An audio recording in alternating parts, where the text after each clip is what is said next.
ಇವತ್ತು ಬೆಂಡೆಕಾಯಿ ರೈಸ್ ಹೇಗೆ ಮಾಡೋದು ಅಂತ ತೋರಿಸ್ಕೊಡ್ತಾ ಇದ್ದೀನಿ. ಇದು ತುಂಬ ಸುಲಭ ಮಾಡ್ಕೊಳ್ಳೋದಕ್ಕೆ, ತುಂಬ ಟೇಸ್ಟಿಯಾಗೂ ಇರುತ್ತೆ. ಖಂಡಿತ ಒಂದು ಸತಿ ಟ್ರೈ ಮಾಡಿ ನೋಡಿ. ಇದು ಬ್ರೇಕ್ಫಾಸ್ಟ್ಗೆ ಇಲ್ದಿದ್ರೆ ಲಂಚ್ ಬಾಕ್ಸ್ಗೂ ತುಂಬ ಚೆನ್ನಾಗಿರುತ್ತೆ. ತುಂಬ ಈಸಿಯಾಗೂ ಮಾಡ್ಕೋಬೋದು.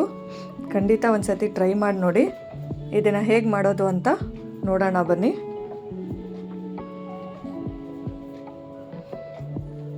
ನಾನಿಲ್ಲಿ ಬಾಣಲಿನ ಕಾಯಕ್ಕೆ ಇಟ್ಕೊಂಡಿದ್ದೆ. ಅದಕ್ಕೇ ಬೆಂಡೆಕಾಯಿನ ಸೇರಿಸ್ಕೊತಾ ಇದ್ದೀನಿ. ಇದನ್ನು ತೊಳೆದು ಸಣ್ಣದಾಗಿ ಕಟ್ ಮಾಡಿ ಸೇರಿಸ್ಕೊತಾ ಇದ್ದೀನಿ.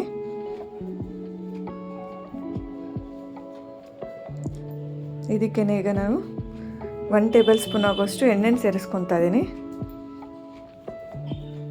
ಈಗ ಚೆನ್ನಾಗಿ ಫ್ರೈ ಮಾಡ್ಕೋಬೇಕಾಗತ್ತೆ. ನೋಡಿ, ಈ ಥರ ಸಣ್ಣ ಉರಿಯಲ್ಲೇ ಚೆನ್ನಾಗಿ ಫ್ರೈ ಮಾಡ್ಕೊಳ್ಳಿ.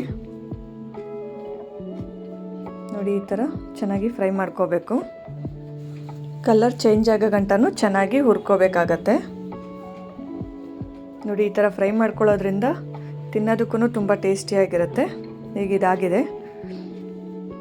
ಈಗ ಇನ್ನೊಂದು ಬಾಣಲೆ ಇಟ್ಕೊಂಡು ಅದಕ್ಕೇ ಒಗ್ಗರಣೆ ಹಾಕ್ಕೊತಾ ಇದ್ದೀನಿ. ಈಗ ಇದಕ್ಕೇ 1-2 ಟೇಬಲ್ ಸ್ಪೂನ್ ಆಗೋಷ್ಟು ಎಣ್ಣೆನ ಸೇರಿಸ್ಕೊತಾ ಇದ್ದೀನಿ. ನೋಡಿ, ಎಣ್ಣೆ ಕಾಯ್ತಾ ಇದೆ. ಹಾಗೆ ಒಂದು ಈರುಳ್ಳಿನ ಈ ಥರ ಸಣ್ಣದಾಗಿ ಕಟ್ ಮಾಡಿ ಸೇರಿಸ್ಕೊತಾ ಇದ್ದೀನಿ. ಈಗ ಈರುಳ್ಳಿನೆಲ್ಲ ಚೆನ್ನಾಗಿ ಫ್ರೈ ಮಾಡ್ಕೊಳ್ಳೋಣ.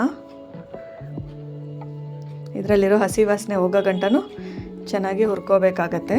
ಬೆಂಡೆಕಾಯಲ್ಲಿ ಒಂದೇ ರೀತಿ ಸಾಂಬಾರು ಮಾಡ್ಕೊಳ್ಳೋದಕ್ಕಿಂತ ಈ ಥರ ಬ್ರೇಕ್ಫಾಸ್ಟ್ ಟ್ರೈ ಮಾಡಿ ನೋಡಿ. ನೀವೇ ಇಷ್ಟಪಟ್ಟು ಮಾಡ್ಕೊಂಡು ತಿಂತೀರಾ. ನೋಡಿ, ಈಗ ಈರುಳ್ಳಿ ಎಲ್ಲ ಚೆನ್ನಾಗಿ ಫ್ರೈ ಆಗ್ತಾ ಇದೆ. ಇದನ್ನು ಕಲರ್ ಚೇಂಜ್ ಆಗೋ ಗಂಟನೂ ಚೆನ್ನಾಗಿ ಹುರ್ಕೋಬೇಕು. ನೋಡಿ, ಇಷ್ಟಾದರೆ ಸಾಕಾಗತ್ತೆ. ಈಗ ನಾನು ಟೊಮೊಟೊನ ಸೇರಿಸ್ಕೊತಾ ಇದ್ದೀನಿ. ಒಂದು ಚಿಕ್ಕ ಟೊಮೊಟೊನ ಈ ಥರ ಸಣ್ಣದಾಗಿ ಕಟ್ ಮಾಡಿ ಸೇರಿಸ್ಕೊತಾ ಇದ್ದೀನಿ. ಅದು ಅಷ್ಟೇ ಟೊಮೊಟೊ ಸಾಫ್ಟ್ ಆಗೋ ಗಂಟನೂ ಚೆನ್ನಾಗಿ ಫ್ರೈ ಮಾಡ್ಕೋಬೇಕಾಗತ್ತೆ.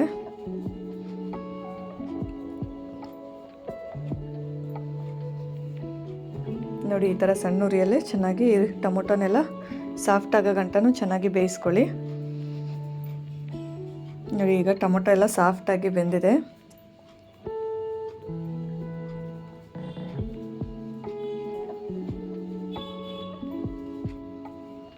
ಇದು ತುಂಬ ಸುಲಭವಾಗಿ ಮಾಡ್ಕೋಬೋದು, ತುಂಬ ಟೇಸ್ಟಿಯಾಗೂ ಬರುತ್ತೆ. ನೋಡಿ, ಈಗ ಟೊಮೊಟೊ ಎಲ್ಲ ಸಾಫ್ಟಾಗಿ ಬೆಂದಿದೆ. ಇದಕ್ಕೇ ಅರಿಶಿನ ಪುಡಿನ ಸೇರಿಸ್ಕೊತಾ ಇದ್ದೀನಿ, 1/4 ಟೇಬಲ್ ಸ್ಪೂನ್ ಆಗೋಷ್ಟು. ಹಾಗೆ ಚಿಲ್ಲಿ ಪೌಡ್ರನ್ನ ಸೇರಿಸ್ಕೊತಾ ಇದ್ದೀನಿ, 1 ಟೇಬಲ್ ಸ್ಪೂನ್ ಆಗೋಷ್ಟು. ಗರಂ ಮಸಾಲಾನ ಹಾಕ್ಕೊತಾ ಇದ್ದೀನಿ, 1/2 ಟೇಬಲ್ ಸ್ಪೂನ್ ಆಗೋಷ್ಟು. ಈಗ ಇದನ್ನೆಲ್ಲ ಚೆನ್ನಾಗಿ ಹುರ್ಕೊಳ್ಳೋಣ. ನೋಡಿ, ಸಣ್ಣ ಉರಿಯಲ್ಲೇ ಹುರ್ಕೊಳ್ಳಿ, ಯಾಕಂದರೆ ಮಸಾಲೆ ಎಲ್ಲ ಸೀದೋಗುತ್ತೆ.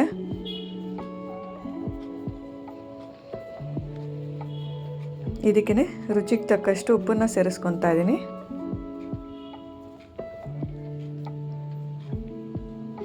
ಈಗ ಅದನ್ನು ಅಷ್ಟೇ ಚೆನ್ನಾಗಿ ಇದು ಮಾಡ್ಕೊಳ್ಳಿ. ಒಂದು ಸತಿ ಚೆನ್ನಾಗಿ ಮಿಕ್ಸ್ ಮಾಡ್ಕೊಳ್ಳಿ.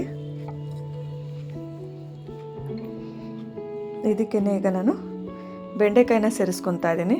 ಹುರಿದಿಟ್ಕೊಂಡಿದ್ವಲ್ಲ ಬೆಂಡೆಕಾಯಿ, ಅದನ್ನು ಸೇರಿಸ್ಕೊಂಡು ಒಂದು ಸತಿ ಎಲ್ಲ ಚೆನ್ನಾಗಿ ಫ್ರೈ ಮಾಡ್ಕೊತಾ ಇದ್ದೀನಿ.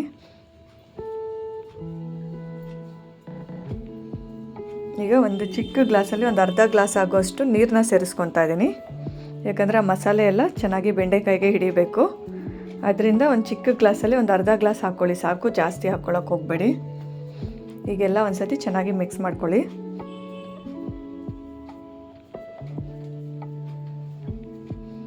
ಇದು ಚೆನ್ನಾಗಿ ಕುದಿಬೇಕು.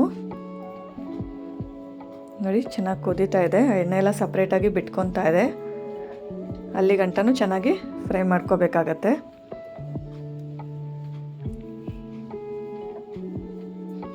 ನೋಡಿ, ಈಗ ಗ್ರೇವಿ ರೆಡಿಯಾಗಿದೆ. ಇದಕ್ಕೇ ನಾನು ಅನ್ನ ಮಾಡಿಟ್ಕೊಂಡಿದ್ದೆ, ಅದನ್ನು ಹಾಕ್ಕೊತಾ ಇದ್ದೀನಿ.